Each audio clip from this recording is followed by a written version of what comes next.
अशी होती किरण सामंत यांना उमेदवारी मिळेल आणि पदाधिकारी कार्यकर्ते सर्व त्याच कॉन्फिडेंटली होतात की किरण सामंतांना मिळेल उमेदवारी मिळाली नाहीये। नारायण राणे यांचं नाव अधिकृतपणे जाहीर देखील झालेलं आहे आणि आता तुमच्या प्रमुख नेत्यांनी वरिष्ठ नेत्यांनी बैठक घेतलेली आहे, आपली भूमिका स्पष्ट केली। कार्यकर्त्यांच्या भावना काय होतात आणि पदाधिकाऱ्यांच्या? गेले कित्येक दिवस म्हणजे आचारसंहिता लागू झाल्यापासून त्याच्या आधीपासून आम्हाला असं वाटलं होतं की हे हा मतदारसंघ जो आहे तर हा शिवसेनेचा आहे आणि आम्हाला तो मिळेल असं आम्हाला वाटलं होतं। इव्हन आमचे भैया शेटना सुद्धा तिकीट कन्फर्म होईल असं आम्हाला आता शेवटपर्यंत वाटत होतं आणि शेवटपर्यंत सर्वसामान्य कार्यकर्त्यांची हीच इच्छा होती। अगदी पात्रादेवीपासून परशुरामपर्यंत हा मतदारसंघ आहे आणि या मतदारसंघात गेले कित्येक वर्ष भैया शेट खूप चांगल्या प्रकारे वेगळ्या प्रकारचं काम करतात आणि त्यांच्या कामाची चुणूक सर्वसामान्य नागरिकांपर्यंत पोचलेली आहे। तर आम्हाला अशी सर्वांचीच इच्छा होती, सर्वसामान्य जनतेची सुद्धा इच्छा होती।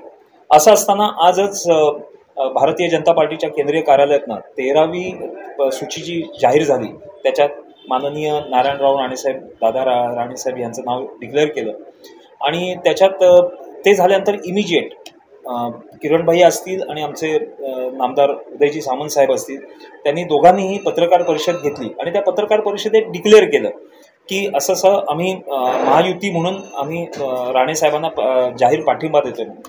तर आम्हाला हे सर्वसामान्य कार्यकर्त्यांपर्यंत तो मेसेज पोचला आहे त्यांच्या सांगण्यातनं असं मला वाटतंय की आम्ही सर्वजण जिल्हा प्रमुख म्हणून असू देत किंवा अगदी तळापर्यंतचा बूथ प्रमुख आमचा असू दे किंवा शिवदूत असेल तर त्यांना आम्ही सांगू इच्छितो कुठल्याही परिस्थितीत आपल्याला राणे साहेबांना खूप बहुसंख्य मतांनी निवडून आणायचं आहे आणि आजपासूनच राहिले फक्त एक 10-12 दिवस राहिलेले आहेत प्रचाराचे। उन्हाळा आहे, प्रचंड उन्हाळा आहे, त्यामुळे फक्त सकाळच्या आणि संध्याकाळच्या वेळेतच आम्हाला काम करायला मिळणार आहे। अशा अवस्थेत आम्ही सर्वजण शिवसैनिक जे आहे तर मुख्यमंत्री एकनाथ शिंदे साहेब असतील, आमचे उदयजी सामंत साहेब असतील, भैया शेट असतील यांच्या नेतृत्वाखाली महायुतीचाच उमेदवार कसा निवडून येईल आणि बहुमताने निवडून येईल अशा प्रकारचं आम्ही निश्चितच चांगल्या प्रकारे काम करू। कार्यकर्त्यांची नाराजी म्हणजे स्वाभाविक आहे, नेत्याला तिकीट न मिळणं म्हणजे नाराज असते, तर नाराजी कुठं आहे का? ठीक आहे, काही जणांच्या असतात। इव्हन आम्हाला सुद्धा वाईट वाटलं की जर भैयांना तिकीट मिळालं असतं तर खूप आम्ही चांगल्या प्रकारे एक प्रत्येकाच्याच मनात आनंद झाला असता।